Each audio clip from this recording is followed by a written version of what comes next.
तो बच्चों अभी तक हमने मोनेरा के बहुत इंपॉर्टेंट पॉइंट्स पढ़ लिए हैं, ठीक है। अब इन इंपॉर्टेंट पॉइंट्स के बाद एक बड़ा अच्छा सा इंटरेस्टिंग टॉपिक देखो आप लोग, न्यूट्रिशन इन बैक्टीरिया। बैक्टीरिया बिना खाना खाए बच्चों कैसे जिंदा रह सकता है, हमने थोड़ा सा इसके बारे में डिस्कस किया था। आओ एक और फ्लो चार्ट इसके बारे में पढ़ते हैं जो आपको सारी जानकारी दे देगा, ठीक। हम इसको बहुत ज़्यादा डिटेल में नहीं पढ़ेंगे, प्रिसाइज रखेंगे, जितना आपको नीट के लिए ज़रूरी है उतना ही पढ़ेंगे, ठीक है। चलिए सबसे पहले देखिए, बैक्टीरिया दो तरीके के, autotrophic bacteria and heterotrophic bacteria. आप खुद जानते हैं जो अपना खाना खुद बना लेंगे 2000 ऑटोट्रॉफिक बैक्टीरिया, जो नहीं बना सकते 2000 heterotrophic bacteria, right, very good. अब ऑटोट्रॉफिक बैक्टीरिया जो बच्चों यहाँ पे है, it may be photo autotrophic और कीमो ऑटोट्रॉफिक। नाम में ही देखो बच्चों मतलब पता चल रहा है, photo means light, photo means light, मतलब जो लाइट को यूज करते हुए अपना खाना बना रहे हैं, those are photo autotrophic. And those which are using what, chemicals, these are chemo autotrophs, right, chemicals. Now photo autotrophic, they use solar energy, बहुत इंपॉर्टेंट है बच्चों, they use solar energy for the preparation of food using which chlorophyll, bacterial chlorophyll। और कौन सी bacterial chlorophyll बच्चों, it is bacteriopurpurin and bacterioviridin। नाम नहीं याद करना है, ठीक है, बड़ा है ना नाम, नहीं याद रखना, बस आप इतना याद रखिए दैट किसकी क्लोरोफिल है बच्चों ये, दिस इज बैक्टीरियल क्लोरोफिल, ठीक है। नाम आपसे कोई नहीं पूछेगा। नेक्स्ट अगले पॉइंट पे जाने से पहले बच्चों, आपने अगर फोटोसिंथेसिस की रिएक्शन कभी पढ़ी है, जैसे मैं यहाँ पे फोटोसिंथेसिस की रिएक्शन लिख रही हूँ, CO2 plus water in presence of sunlight, okay, sunlight and chlorophyll, and chlorophyll it gives you sugar, that is sucrose or glucose plus water, ठीक। आपको ये मिलता है कि नहीं मिलता है यहाँ पे, ठीक है।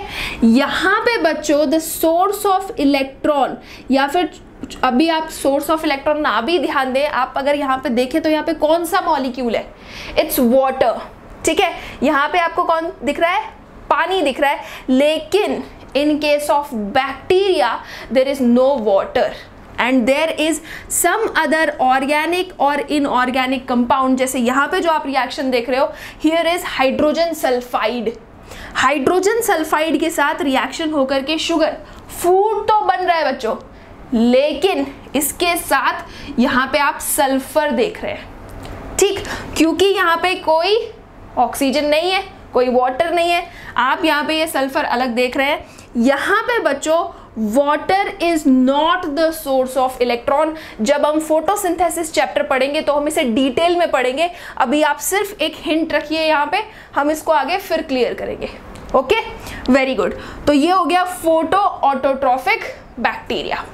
Next is chemo autotrophic bacteria, यानी वो जो सन से तो एनर्जी नहीं ले रहे, ठीक, ये लोग बिल्कुल सन से कुछ नहीं मांगते, इंडिपेंडेंट है, लेकिन किसी और से मांगते हैं। वो कौन है बच्चों, these are some other inorganic substances. इनको ऑक्सीडाइज करके ये बैक्टीरिया अपना फूड बना लेते हैं, ठीक। कैसे inorganic substances, these are like ammonia, nitrates, nitrites etcetera. आपने बच्चों ये वाली जो लाइन्स है, ये आप चैप्टर 2 में तो नहीं देखेंगे, लेकिन चैप्टर 12 में आप जहाँ पे नाइट्रिफिकेशन पढ़ेंगे, जहाँ पे आप नाइट्रोजन फिक्सेशन पढ़ेंगे, वहाँ पे कुछ बहुत इंपॉर्टेंट नाम आपको देखने मिलेंगे। सबसे पहले देखिए नाइट्रीफाइंग बैक्टीरिया, किसका एग्जाम्पल है, कीमो ऑटोट्रॉफ्स। याद रखना है बच्चों, याद रखना है, these are chemo autotrophs, right.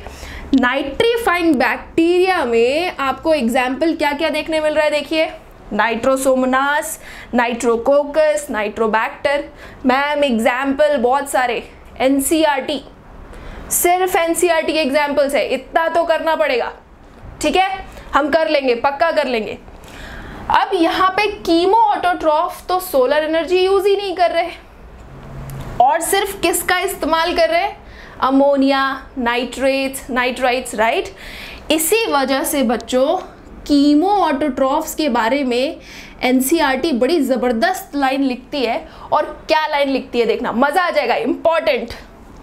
They help in, chemo autotrophs help in nutrient cycling, nutrients को रिसाइकल करती है ये, ठीक है।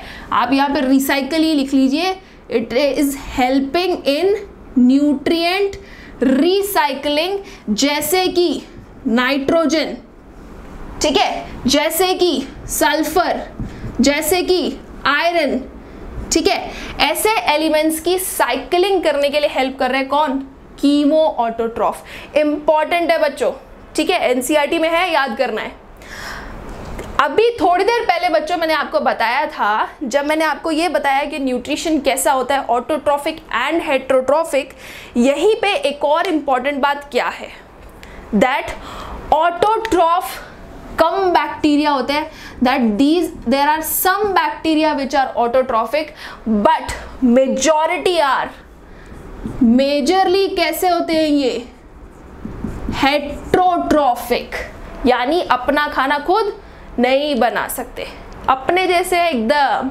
देखो कैसे, सबसे पहले हेट्रोट्रॉफिक बैक्टीरिया में आप देख सकते हो पैरासिटिक, डिकम्पोजर्स, सिम्बायोटिक, सैप्रोफिटिक, ये सब इधर आ गए, ठीक। सबसे पहले पैरासिटिक, बड़े खतरनाक, कैसे, खुद कुछ नहीं करना, किसी एक बॉडी को ढूंढो, वो कहलाएगी होस्ट, जिससे ये क्या करेंगे, अपना पूरा न्यूट्रिशन उसको चूज के लेंगे, ठीक है, उस पर फीड करेंगे, उसी से सारा अपना खाना लेंगे, ठीक है, और बेचारे होस्ट को इससे कुछ भी नहीं मिलने वाला। इस तरीके का न्यूट्रिशन बच्चों क्या कहलाता है, पैरासिटिक। क्या कहलाता है, parasitic. Very nice. Second is decomposers. Oh ma'am डब्बा बनाया है, मतलब कुछ तो इंपॉर्टेंट। यस, अगर आपसे कोई पूछे हेट्रोट्रॉफिक बैक्टीरिया में भी सबसे ज्यादा कौन सा, मान लीजिए नीट में क्वेश्चन आ गया और 4 ऑप्शंस के अंदर डिकम्पोजर्स भी है, ठीक, तो जवाब क्या होगा, मोस्टली डिकम्पोजर्स, यानी हेट्रोट्रॉफिक बैक्टीरिया में भी मेजॉरिटी, मोस्टली आपको क्या देखने मिलते हैं, डिकम्पोजर्स, यानी डिकम्पोज करने में मदद करने वाले, ठीक। लास्ट है हमारे पास symbiotic bacteria which also comes under heterotrophic bacteria. अब ये सिम्बायोटिक क्या है बच्चों, आप मान लीजिए आज आपको मूवी देखने जाना है, ठीक, आप लोग अकेले जाना पसंद करेंगे या दोस्त के साथ, बिल्कुल दोस्त के साथ, राइट। आपका मन करेगा दोस्त भी हो आप भी हो, मस्त जाके पिक्चर देखोगे, सही है कि नहीं। ऐसा ही कुछ बैक्टीरिया होते हैं जो कि अकेले कुछ नहीं करते, किसी के साथ करना है, ठीक। These are symbiotic bacteria. देखो बताती हूँ क्या करते हैं ये लोग, और आप जानते भी होंगे, आपने पढ़ा भी है, ये बहुत पहले पढ़ा होगा आपने राइजोबियम के बारे में। राइजोबियम बच्चों एक फ्री लिविंग बैक्टीरिया है, लेकिन इसका बड़ा इंपॉर्टेंट फंक्शन है। क्या फंक्शन है, it helps in nitrogen fixation, ठीक है, कहां पे, in roots of leguminous plants.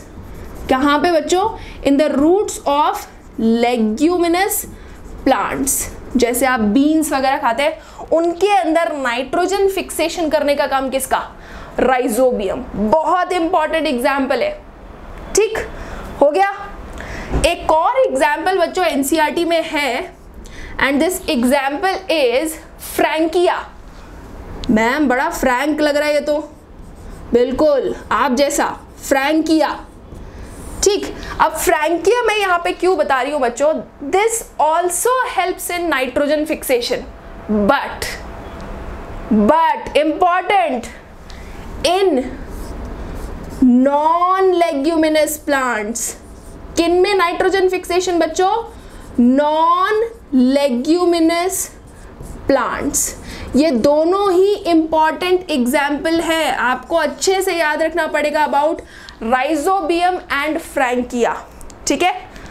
बिल्कुल एनसीईआरटी में है, आपको मिलेगा, आपको पढ़ाया भी जाएगा, ठीक है। कोई भी दिक्कत यहाँ तक, कोई भी दिक्कत नहीं? वेरी गुड, शाबाश। ओके बच्चों, तो अब हम लोग क्या पढ़ने जा रहे हैं? अब हम पढ़ेंगे रेस्पिरेशन इन बैक्टीरिया। पहले हम पढ़ेंगे रेस्पिरेशन इन बैक्टीरिया, फिर उसके बाद रिप्रोडक्शन इन बैक्टीरिया। तो सबसे पहले आप लेफ्ट हैंड साइड में देखिए, ठीक है। यहाँ पे पूरा फोकस रखना है, बिल्कुल उधर नहीं जाना है, चीटिंग नहीं करनी है, इधर ही पे ध्यान देना है। Respiration in plants, okay.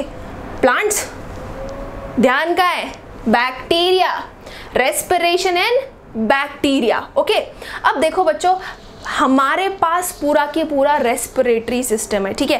Plants के पास भी रेस्पिरेशन के लिए कोई तो है, ठीक है। कौन है ये आपको पता है, ठीक। लेकिन बैक्टीरिया के पास रेस्पिरेशन के लिए क्या है या वो कैसे रेस्पायर करते हैं, ये हम पढ़ेंगे बैक्टीरिया के स्ट्रक्चर के साथ। बट उससे रिलेटेड, रेस्पिरेशन से रिलेटेड कुछ बहुत ही अच्छे और इंपॉर्टेंट टर्म्स हमारे पास हैं। ये आपको एनसीईआरटी में बीच बीच में कहीं कहीं पे देखने को मिलेंगे, तो इनको आज ही डिस्कस कर लेते हैं, जितने भी वर्ड्स आने वाले हैं, राइट। सबसे पहले आप लोग देख सकते हो aerobic respiration, second is anaerobic respiration. Aerobic means they require oxygen for growth. Okay, that means इनको ऑक्सीजन की जरूरत है, बिना ऑक्सीजन के ये ग्रो नहीं कर पाते। नेक्स्ट, anaerobic respiration में क्या है? They do not require oxygen for growth. इनको ऑक्सीजन की जरूरत नहीं है, बिना ऑक्सीजन के भी इनका काम हो जाता है, ठीक। एरोबिक और एनएरोबिक को बच्चों आगे दो पार्ट्स में डिवाइड किया है। एक है obligate, that is compulsory, essentially. Second is facultative, that is झूठा मूठा, ठीक। ऑब्लिगेट एंड फैकल्टेटिव क्या है, 2 मिनट में समझ में आ जाएगा, मेरे साथ रहिए। Obligate and aerobes, obligate aerobes, first aerobes. Obligate aerobes कौन है? That can perform only aerobic respiration, ये कभी भी एनएरोबिकली रेस्पायर नहीं करते। इसका एक बहुत बेहतरीन एग्जाम्पल है बैसिलस सबटाइलिस, ठीक है। आपको याद रखना है रखिए, नहीं रखना है मत रखिए, पर ये जरूर याद रखिए कि ऑब्लिगेट एरोब क्या है, ठीक। नेक्स्ट इज फैकल्टेटिव एरोब्स, झूठे मूठे, अभी बताया था मैंने। देखो कैसे, they are anaerobic but they can live in presence of oxygen. मतलब ये खुद रहते तो बिना ऑक्सीजन के हैं, लेकिन अगर कभी ऑक्सीजन मिल भी जाए तो कोई फर्क नहीं पड़ता, ठीक है। जैसे फॉर एग्जाम्पल अभी आज हमारा बर्गर खाने का मन कर रहा है, लेकिन कोई बात नहीं, पिज्ज़ा मिल जाए तो कोई फर्क नहीं पड़ता, ठीक है। तो आप बहुत फैकल्टेटिव हो, आप श्योर नहीं हो आपको क्या करना है, बिल्कुल वैसे ही है फैकल्टेटिव एरोब्स, ठीक। इसका एग्जाम्पल देखिए बच्चों, इसका एग्जाम्पल है क्लोरोबियम, मत याद कीजिए, सिर्फ डेफिनेशन याद कीजिए, ठीक है। Next is obligate anaerobe. Obligate anaerobe किनको बोलते हैं बच्चों? These can perform aerobic respiration, ये कंपल्सरली, एसेंशियली, मतलब पक्का ये लोग सिर्फ एनएरोबिकली रेस्पायर कर सकते हैं, यानी सिर्फ in absence of oxygen. Oxygen आएगी तो ये मर जाएंगे। सोचो, ऐसे बैक्टीरिया भी हैं जो ऑक्सीजन के बिना सरवाइव करते हैं। शायद यही हैं जो इवोल्यूशन में एक बहुत इंपॉर्टेंट रोल रखते हैं। कैसे? सबसे पहले तो अर्थ का एनवायरनमेंट कभी भी ऑक्सीजनिक नहीं था, कैसा था? रिड्यूसिंग था। क्लास 12th एवोल्यूशन पढ़ेंगे, हम लोग पढ़ेंगे, ठीक है। अभी यहाँ पे ये लोग जो हैं, ये लोग बिना ऑक्सीजन के रह पा रहे हैं, यानी शायद ये वही बैक्टीरिया हैं जो सबसे पहले आए होंगे, right? Okay, very nice. Now here you have your example Clostridium botulinum, ठीक है। अच्छा एग्जाम्पल है, आपको याद रखना चाहिए, very important. Next is facultative anaerobe. Next is facultative anaerobe, again झूठा मूठा, ओके। लेट्स सी कैसे। दीज आर एरोबिक, वैसे कैसे हैं ये लोग? एरोबिक है, but they can live anaerobically also, यानी ये लोग ऑक्सीजन के प्रेजेंस में तो रह ही सकते हैं, लेकिन नहीं भी हो तो भी रह जाएंगे, ठीक है। मतलब मम्मी ने आज दाल चावल बनाया तो अच्छी बात है, खिचड़ी बनाई होती तो कोई बात नहीं थी, दोनों में ही कोई दिक्कत नहीं है, बिल्कुल ईजी है बच्चों, याद हो जाएगा। एग्जाम्पल सूडोमोनास, ठीक, बहुत इजी टर्म्स है, आपको बस ऑब्लिगेट और फैकल्टेटिव का याद रखना है। एरोबिक नाम से ही ऑक्सीजन, एनएरोबिक नाम से ही बिना ऑक्सीजन। क्या आपको रेस्पिरेशन बैक्टीरिया याद हो जाएगा? हो जाएगा बच्चों, वेरी नाइस। आपको एग्जाम्पल याद नहीं रखने हैं, आप नहीं रखना चाहते बिल्कुल मत रखिए, बस इनकी डेफिनेशन याद रखिए, ठीक है। अब राइट हैंड साइड मैंने छुपाया था ताकि आप लोग का ध्यान वहां ना जाए। Next is reproduction in bacteria, ठीक है। वैसे तो बच्चों रिप्रोडक्शन में बहुत डिटेलिंग है, आप ट्रांसडक्शन पढ़ते हो, कॉन्जुगेशन पढ़ते हो, ट्रांसफॉर्मेशन पढ़ते हो, ग्रिफिथ का एक एक्सपेरिमेंट है वो भी पढ़ सकते हो, बट हम उतना ही पढ़ेंगे जितना नीट के लिए चाहिए, ठीक, इजी। देखो कितना कम चाहिए, सारे क्वेश्चन हो जाएंगे इसी से। चलिए पढ़ के देखते हैं। सबसे पहला पॉइंट एनसीईआरटी लाइन, ठीक है बच्चों, ये एनसीईआरटी की लाइन है, मैं यहाँ पे एन लिख देती हूँ, NCERT, okay. Bacteria reproduce mainly by fission. आप लोग ने असेक्सुअल रिप्रोडक्शन में फिजन, बाइनरी फिजन, फ्यूजन, ठीक है, फ्रेगमेंटेशन, ये सब पढ़ रखा है पहले ही। यहाँ पे जो टाइप है दैट इज फिजन, ठीक। This is a kind of asexual reproduction, ठीक है। बाइनरी फिजन करते हैं कौन? बैक्टीरिया। पर ये जो डिवीजन है बच्चों, this is amitotic division, very important. क्यों इंपॉर्टेंट क्यों है बच्चों ये एमाइटोटिक डिवीजन? आप लोग नॉर्मल सेल्स में केवल दो टाइप का डिवीजन पढ़ते हो, that is meiosis and mitosis, ठीक है। इनके अंदर स्पिंडल फाइबर का फॉर्मेशन होता है, ठीक है। नहीं याद आ रहा कोई बात नहीं, हम सेल डिवीजन, सेल साइकिल पढ़ेंगे, वहां पे आ जाएगा। यहां इतना याद रखिए, this is amitotic division without formation of spindle fibre. लिख देते हैं यहां पे, this is without formation of, this is without formation of spindle fibre. यहां पे कोई स्पिंडल फाइबर नहीं बनता है बच्चों, ठीक है, यही याद रखना है। दिस इज एमाइटोटिक डिवीजन, याद हो जाएगा, very nice, very easy. Sometimes under unfavourable condition, favourable नहीं है, मान लो बैक्टीरिया सरवाइव करने की हालत में नहीं है, मरने वाला है, अब क्या करे, कैसे रिप्रोड्यूस करे? तब वो उस कंडीशन में रिप्रोड्यूस करता है थ्रू स्पोर्स, तब, ठीक। वरना सबसे ज्यादा कॉमन वाला कौन है? सबसे कॉमन तो फिजन ही है, लेकिन कभी कभी टाइम पास के लिए spores, okay, very nice. Ma'am asexual हो गया, स्पोर्स भी हो गया, क्या ये सेक्सुअली रिप्रोड्यूस भी करते हैं? नेक्स्ट पॉइंट, दे शोज, शॉर्ट नहीं बच्चों, यहां पे आएगा सॉर्ट, ठीक है, दे shows sort of sexual reproduction. Sort मतलब थोड़ा बहुत सेक्सुअल रिप्रोडक्शन टाइप, पूरी तरीके से नहीं। This is primitive type of sexual reproduction, बहुत पुराना टाइप। अब ऐसा क्या अलग है मैम इसमें? देखिए, पहली बात, this is true, there true sexual reproduction is absent, ये बात याद रखिए। ऐसा क्यों कह रहे हैं हम बार बार? Because there is no gamete formation and fusion, ना गैमेट बनता है ना फ्यूज होता है, देयर इज नो फर्टिलाइजेशन। तो जब भाई कोई इवेंट ही नहीं हो रहा सेक्सुअल रिप्रोडक्शन वाला, तो आप उसको ट्रू सेक्सुअल रिप्रोडक्शन क्यों कहोगे? मैम ट्रू क्यों, आप सेक्सुअल रिप्रोडक्शन ही क्यों कह रहे हैं? क्यों कह रहे हैं? देखिए अगला point, because there is exchange of genetic material, that is genetic recombination. बच्चों अगर आपको पता है तो सेक्सुअल रिप्रोडक्शन के अंदर जेनेटिक रिकॉम्बिनेशन एक इंपॉर्टेंट पॉइंट है। अगर ये हो रहा है तो आप ये नहीं कह सकते कि this is not sexual reproduction, इसीलिए क्या बोल दिया गया? This is a sort of sexual reproduction. Sorry, ये इंपॉर्टेंट लाइन है बच्चों, NCERT again important. NEET point of view से भी इंपॉर्टेंट है यही वाली लाइन, ठीक है, समझ में आ गया। रिप्रोडक्शन इन बैक्टीरिया, दोनों टॉपिक्स में कोई दिक्कत नहीं होनी चाहिए, ठीक है, वेरी नाइस, शाबाश। ओके बच्चों, तो अभी तक हम लोग ने क्या पढ़ा, हम लोग ने रेस्पिरेशन पढ़ लिया, हमने रिप्रोडक्शन पढ़ लिया, न्यूट्रिशन पढ़ लिया, किसके अंदर, बैक्टीरिया के अंदर। लेकिन अब सबसे इम्पॉर्टेंट बैक्टीरियल स्ट्रक्चर।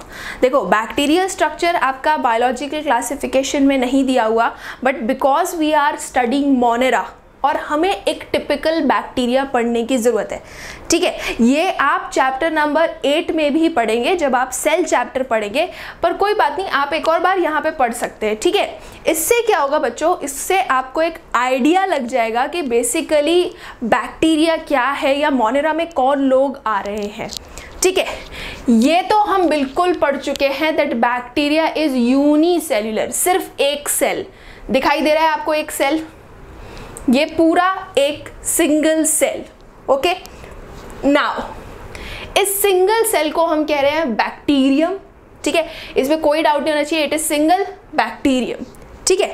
अब किसी भी सेल के पास सबसे पहले उसके अंदर सबसे अंदर वाली लेयर कहलाती है क्या, cell membrane, also known as plasma membrane. अब प्लाज्मा मेम्ब्रेन के बारे में बच्चों क्या खास बात है, दिस प्लाज्मा मेम्ब्रेन और cell membrane it is selectively permeable और सेमी परमिएबल, दैट मीन्स ये सभी को अंदर बाहर जाने के लिए अलाउ नहीं करती, बहुत ज़्यादा सिलेक्टिव है, ठीक है। सिलेक्टिवली परमिएबल वाली बात आ जाएगी, वेरी गुड।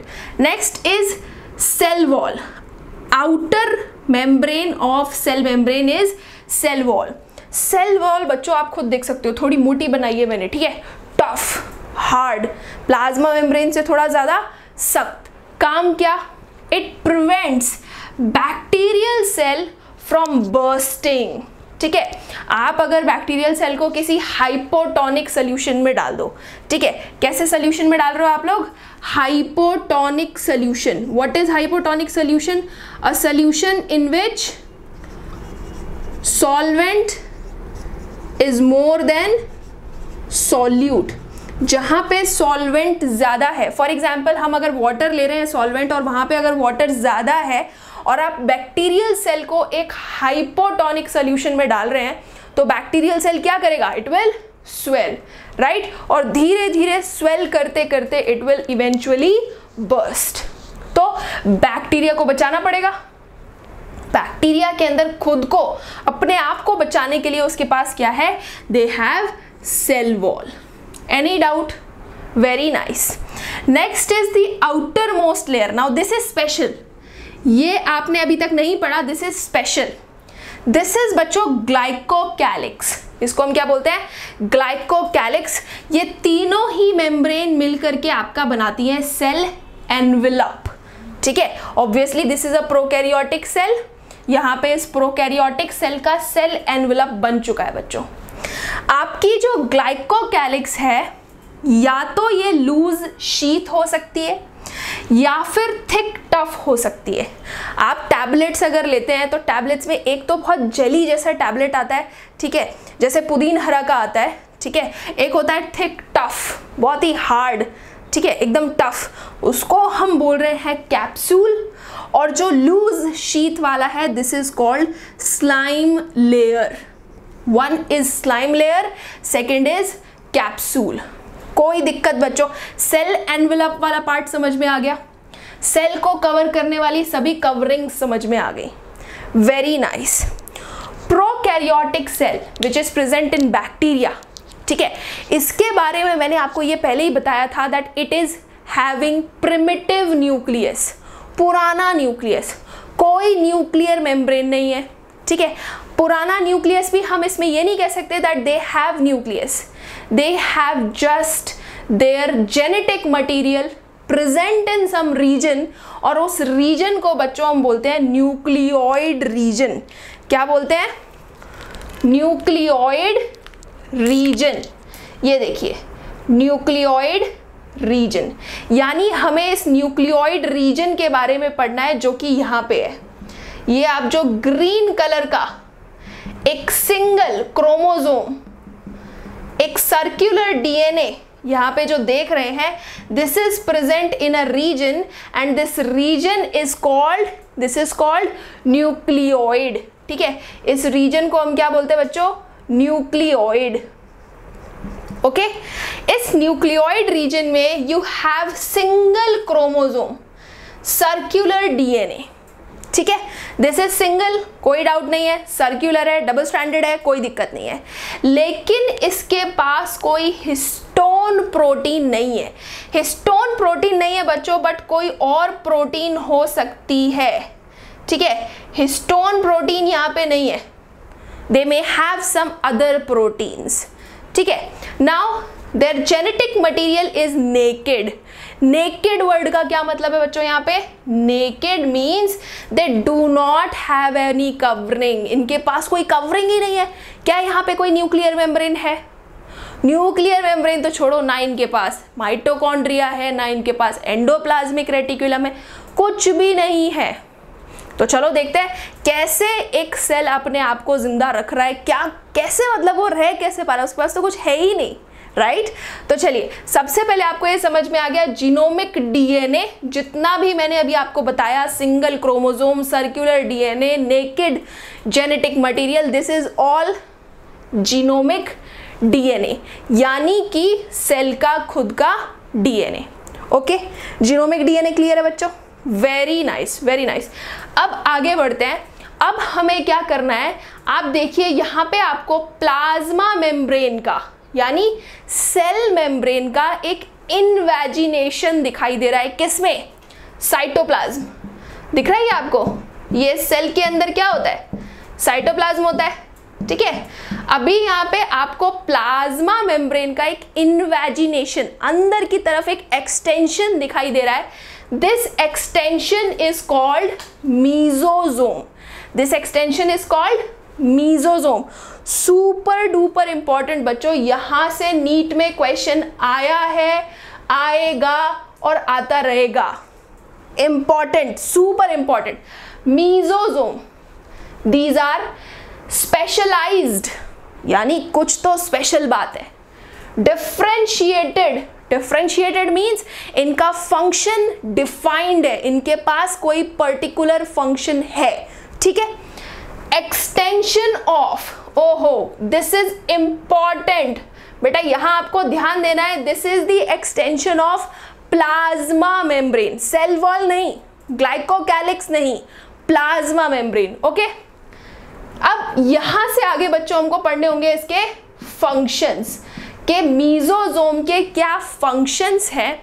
सबसे पहला function, cell wall formation. Bacterial cell wall की फॉर्मेशन में मदद करता है कौन? मीजोजोम।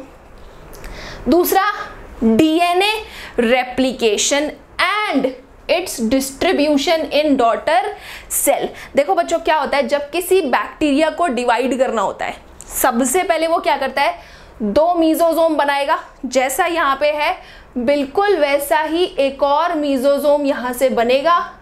ठीक है, ये जो आपका सिंगल क्रोमोजोम है, इट विल रेप्लिकेट, दो बन जाएंगे। बाद में धीरे धीरे इनके बीच में एक वॉल बन जाएगी और एक और दो बैक्टीरिया आपको मिल जाएंगे। ठीक, अभी हमको लेकिन ये नहीं पढ़ना है, हमें सिर्फ इतना याद रखना है दैट कि आपका mesosome is helping in DNA replication. Okay, NEET के लिए जो इंपॉर्टेंट है वही हम पढ़ रहे हैं, वही याद रखना है हमको। Next is it helps in respiration and secretion processes.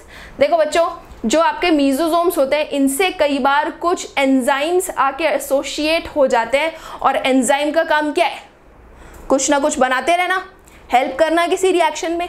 तो वहां से आपको कुछ सिक्रीशंस मिलते हैं, इसीलिए आपकी हेल्प करता है मीजोजोम किसमें? सिक्रीशन प्रोसेसेस में। अब बचा रेस्पिरेशन, सुपर डुपर इंपॉर्टेंट।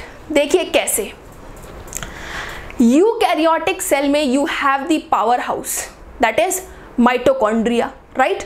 हमारे पास माइटोकॉन्ड्रिया है जो कि हमको क्या प्रोवाइड करेगा, एनर्जी प्रोवाइड करेगा।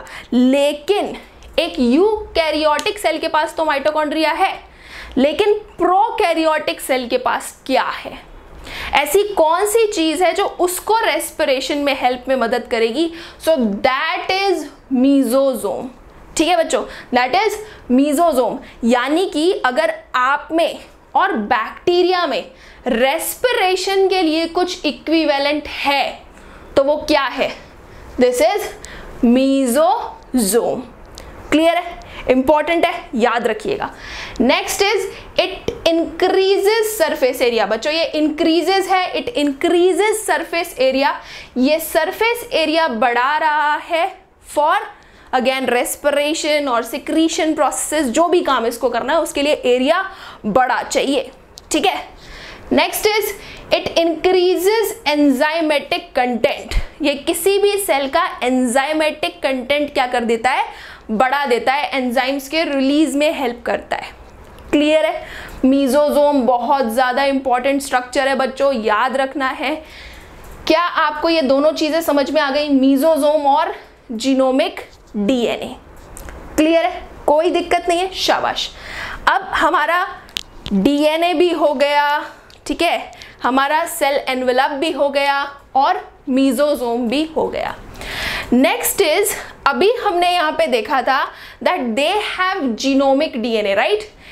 इनके पास जीनोमिक डीएनए के अलावा extra circular DNA which is non genomic. ठीक है, this circular extra DNA is called plasmid. Very important बच्चों, आप अभी इसकी इंपॉर्टेंस समझे ना समझे, लेकिन जेनेटिक्स पढ़ने वाले बच्चे प्लाज्मिड की डेफिनेशन, प्लाज्मिड की इंपॉर्टेंस जानते हैं। ठीक है, क्या है प्लाज्मिड?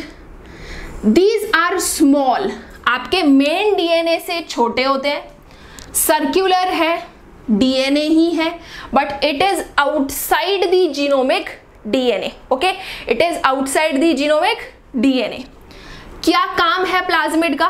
फर्स्ट ऑफ ऑल, आपका प्लाज्मिड, जो बैक्टीरियल सेल का प्लाज्मिड है, ये बैक्टीरिया को कुछ फिनोटिपिक कैरेक्टर्स प्रोवाइड करता है। फिनोटिपिक, दिखने वाले कैरेक्टर्स। क्या? जैसे कि it provides resistance to antibiotics. कोई भी बैक्टीरिया, ठीक है, आप उसको मारने के लिए आप क्या खाते हो? एंटीबायोटिक्स खाते हो। ठीक है, पर क्या बैक्टीरिया नहीं सोचता होगा कि यार ये ह्यूमंस तो हर बार दवाइयां खा लेते हैं, हमें मार देते हैं, हमें जिंदा कौन रखेगा? कोई तो मदद करना चाहिए ना। तो इनकी मदद कौन कर रहा है? प्लाज्मिड। इनको रेजिस्टेंस एंटीबायोटिक्स के खिलाफ कौन दे रहा है? प्लाज्मिड। ओके, इंपॉर्टेंट फंक्शन है, याद रखेंगे। Next is it helps in bacterial transformation. बच्चों, इसका यूज आता है आपका इन जेनेटिक्स, बैक्टीरियल ट्रांसफॉर्मेशन के दौरान। यानी जब आप किसी एक बैक्टीरिया का प्लाज्मिड, उससे रिलेटेड एंटीबायोटिक रेजिस्टेंस निकाल लेते हो, एक सेल से निकाल करके किसी दूसरे सेल में डालते हो, यानी किसी दूसरे सेल को आपने चेंज कर दिया, उसकी एबिलिटीज को चेंज कर दिया, दैट इज बैक्टीरियल ट्रांसफॉर्मेशन। ठीक, हम ये पढ़ेंगे आगे जेनेटिक्स में। ठीक है, ये आपके प्लाज्मिड के फंक्शंस समझ में आया? आ गया सभी को?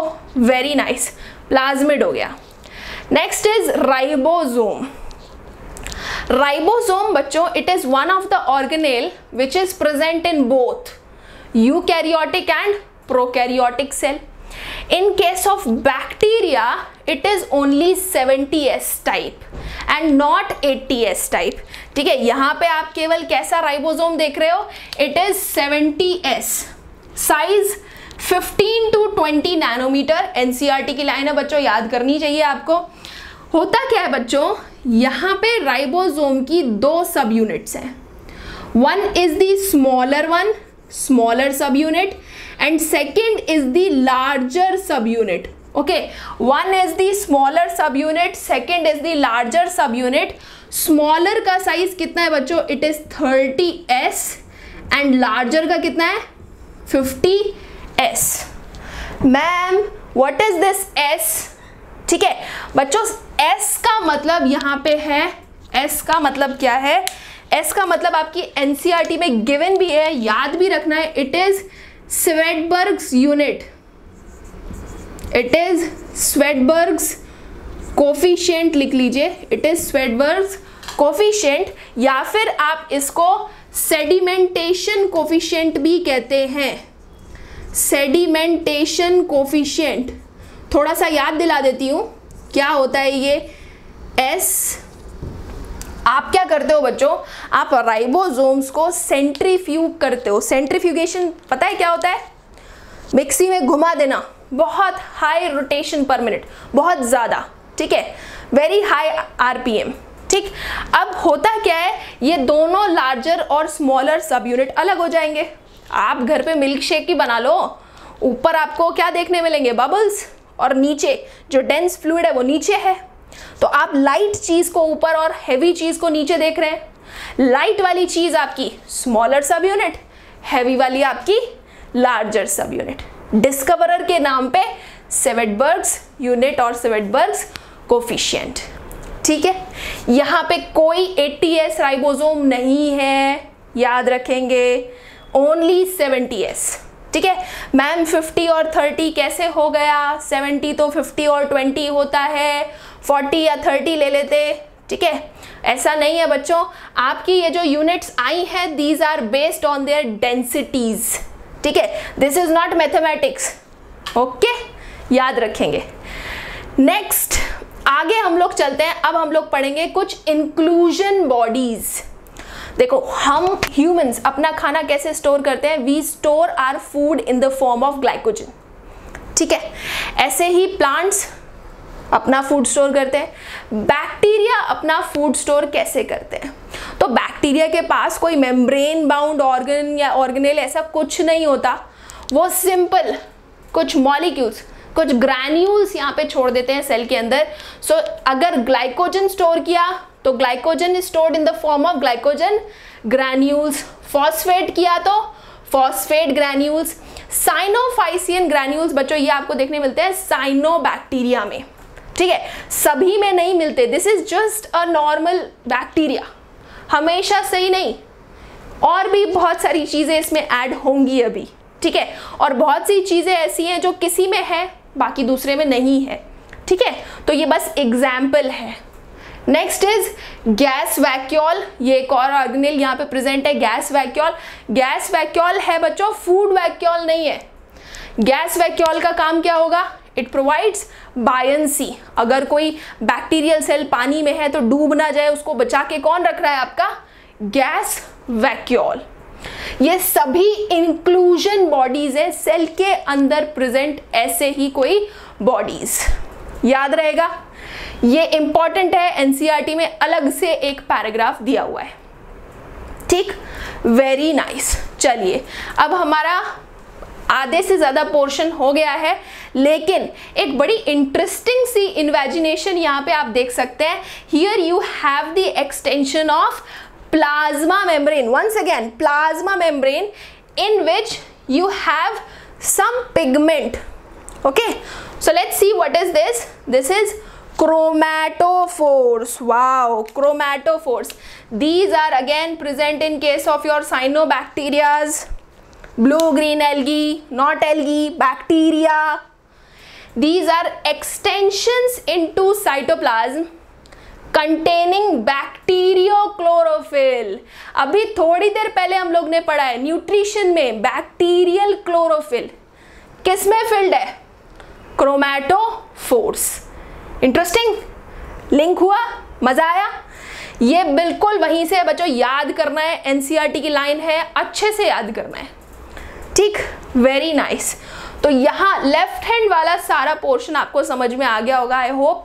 एक लास्ट चीज आपको इस डायग्राम में समझनी है, दैट इज पॉलीजोम।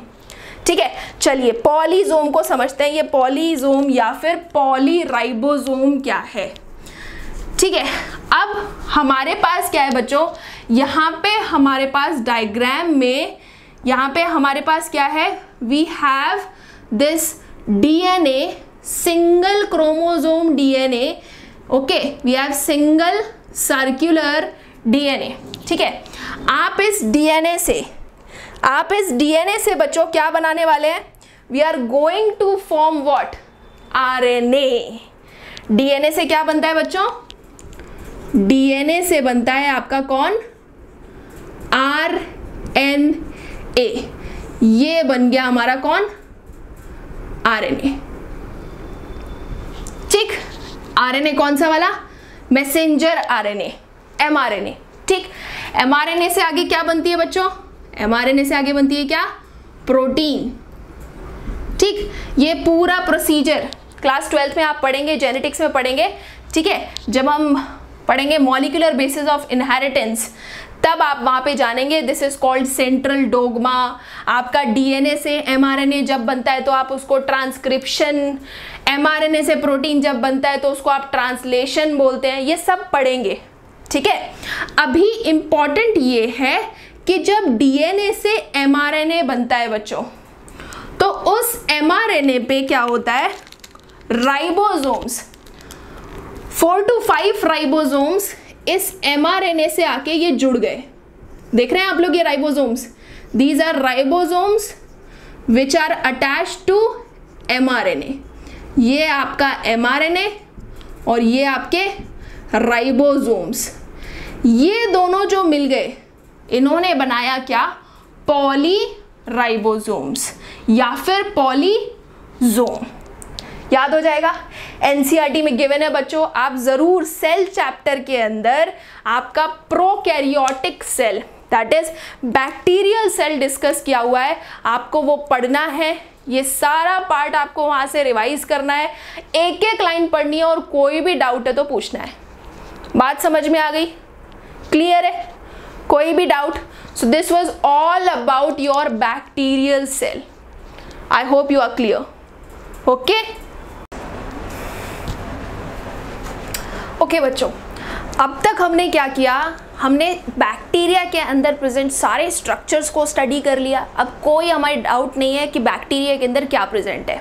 ठीक है, हमने सब कुछ देख लिया, वो कैसे रेस्पायर करता है, कैसे न्यूट्रिशन होता है उसके अंदर, कौन से स्ट्रक्चर्स क्या फंक्शन परफॉर्म करते हैं, सारा कर लिया। सबसे इंपॉर्टेंट मीजोजोम भी कर लिया।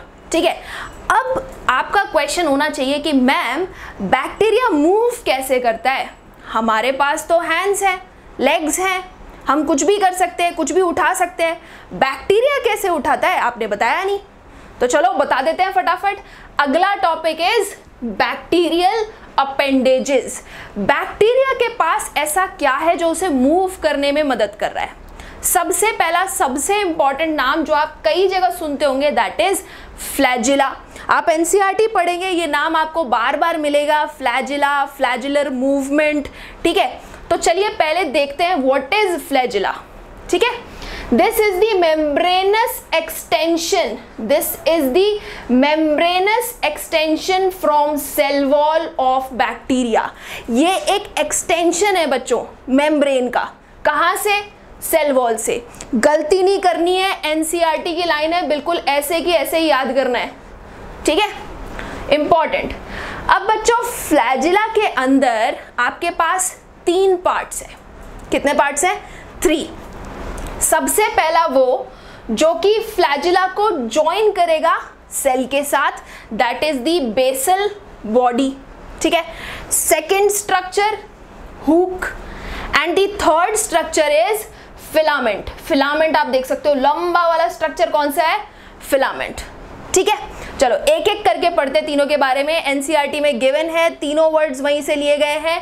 Basal body, it is the rod like structure. आप देख सकते हैं इस डायग्राम में, it is a rod like structure, box जैसा दिखाई दे रहा है आपको, रॉड जैसा। And it is inserted in cell envelope. Cell envelope थोड़ी देर पहले हमने पढ़ा था, जिसके अंदर आपके पास प्लाज्मा मेम्ब्रेन यानी सेल मेम्ब्रेन है, ब्लैक लाइन, रेड वाला आपका सेल वॉल, और सबसे बाहर वाला glycocalyx which can be slime layer और कैप्सूल। Very good. अब हमारे पास ये आपका बेसल बॉडी इंसर्टेड है इन दी सेल एनवेलप। ठीक है, कोई डाउट नहीं है, बढ़िया। अब देखो बच्चों, बेसल बॉडी के बारे में आप रिंग्स भी पढ़ सकते हो, बहुत कुछ पढ़ सकते हो, बट अभी हम लोग को नीट पॉइंट ऑफ व्यू से चलना है। ठीक है, इतना ही याद रखिए, काफी होगा। ठीक है, second part is your hook. Hook का फंक्शन जो है ये याद नहीं होता, थोड़ा मुश्किल है, बाद में पढ़ेंगे। Third is your filament. Third क्या है आपका? Filament. Filament is the longest portion that extends from cell surface to outside, यानी सेल सरफेस से बाहर तक बातचीत करने के लिए, बाहर तक जाने के लिए एक जो स्ट्रक्चर है दैट इज फिलामेंट। ठीक है, यानी जो लंबा सा पोर्शन किसी भी सेल से बाहर आ रहा है that is the filament. Filament के पास बच्चों एक बड़ी इंटरेस्टिंग प्रोटीन है। ठीक है, पूछेगा कोई नहीं, मेरे को आती है इसलिए सुन लो। ठीक है, क्या नाम है इसका? फ्लैजेलिन प्रोटीन। आपको कभी किसी एग्जाम में मिल सकता है कि फ्लैजिला किस प्रोटीन की बनी होती है, then it is made up of flagellin protein. आप रिलेट कर सकते हैं, कनेक्ट कर सकते हैं, इसलिए यहाँ पे नहीं लिख रही हूँ। ठीक है, ये प्रोटीन मैंने इसके अंदर बनाई हुई है ग्रीन मार्कर से। Okay, now important function of hook, हमें नहीं पता वो क्या काम करता है। देखो कितना टफ है, पढ़ के देखते हैं। It joins filament with the basal body. ओहो, इतना इजी तो याद ही नहीं करना हमको। It just joins the filament with the basal body. आप देख सकते हैं ये कर्व्ड स्ट्रक्चर है जो कि किसको किससे जोड़ रहा है? बेसल बॉडी को फिलामेंट से। ये पहला स्ट्रक्चर हो गया, ये पहला अपेंडेज हो गया that is present in the bacterial cell. कोई भी दिक्कत नहीं है मेरे ख्याल से। ठीक है, अब नेक्स्ट आगे हम बढ़ रहे हैं to the second structure, this is pili. ठीक है, दिस इज पिलाई। साउंड बहुत अच्छा कर रहा है, यानी कुछ तो इंटरेस्टिंग है इसके बारे में। It is the elongated tubular structure. ये भी एक लंबा इलोंगेटेड स्ट्रक्चर है। It is also made up of a special protein. यहाँ पे फ्लैजिलिन बताया, अभी यहाँ पे फिर एक स्पेशल प्रोटीन, अभी नाम नहीं बताऊंगी। ओके, स्पेशल प्रोटीन काफी है। ठीक है, अब इस स्पेशल प्रोटीन वाले पिलाई को ड्रॉ कर लेते हैं। ये आप देख सकते हो, फ्लैजिला से थोड़ा बड़ा ये है आपके पिलाई। ठीक है, ये आपके पिलाई हो गए in case of bacterial cell. काम क्या करता है मैम ये? It has no role in motility और मूवमेंट। आपने फ्लैजिला में देखा कि वहां पे इट हेल्प्स इन मूवमेंट।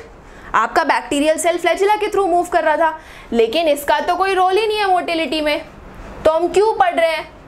लेकिन ये एक अपेंडेज है और इसका फंक्शन क्या है? That it helps in conjugation. Conjugation हमने थोड़ी देर पहले सेक्सुअल रिप्रोडक्शन में पढ़ा था इन केस ऑफ बैक्टीरिया, कि बैक्टीरिया एक तरीके का रिप्रोडक्शन शो करते हैं, सेक्सुअल रिप्रोडक्शन शो करते हैं, लेकिन आपको इतना डिटेल में पढ़ने की जरूरत नहीं है। आप बस इतना याद रखिए कि कहीं रिप्रोडक्शन में किसका यूज आता है? पिलाई का यूज आता है, लेकिन मोटिलिटी में, मूवमेंट में उसका कोई रोल नहीं है। याद हो जाएगा? Very good. Third is fimbriae. Third structure बच्चों जो आप देख रहे हो, दिस इज फिम्ब्री।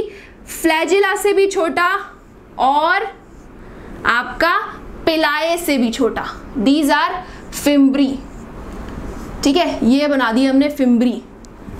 ये small hair like structures, bristle, NCERT, small bristle like fibres sprouting out of the cell. Bristle मतलब शॉर्ट थिक हेयर्स। ठीक है, आपको अगर फिम्ब्री को कनेक्ट करना है तो आप अपनी फिंगर से कनेक्ट कर सकते हैं, फिंगर लाइक प्रोजेक्शंस। ठीक है मैम, फिंगर मतलब कुछ तो होल्ड करने के काम आएगा। चलो देखते हैं इसका इंपॉर्टेंट फंक्शन क्या है। इसका भी there is no role in motility. पहली बात तो मूवमेंट में कोई रोल नहीं है, ये तो बहुत इजी बात है, हमें समझ में आ गई मैम, मैं याद रखूंगा। पिलाए और fimbriae, no role in motility, कोई काम ही नहीं है। ठीक है, काम किस चीज में है बच्चों? It helps bacteria to attach to rocks in streams and also to the host tissue. अच्छा मैम, यानी इसका फंक्शन है पकड़ने का, यानी अगर कोई बैक्टीरिया मेरी बॉडी पे आता है और उसको मेरी बॉडी से चिपकना है, ठीक है, उसको उससे अटैच होना है, तो किसके थ्रू हो सकता है? फिम्ब्री। कोई भी दिक्कत है क्या? नहीं है? Very good. क्या आपको तीनों बैक्टीरियल अपेंडेजेस समझ में आ गए? फ्लैजिला, पिलाई एंड फिम्ब्री। एनसीईआरटी ने इतनी तीनों के बारे में डिस्कस किया है, बहुत थोड़ा सा। यहाँ पे आपका पूरा बैक्टीरिया फिनिश हो गया। आई होप आपको पूरा अच्छे से समझ में आया है। ओके, चलिए देख लीजिए इसको।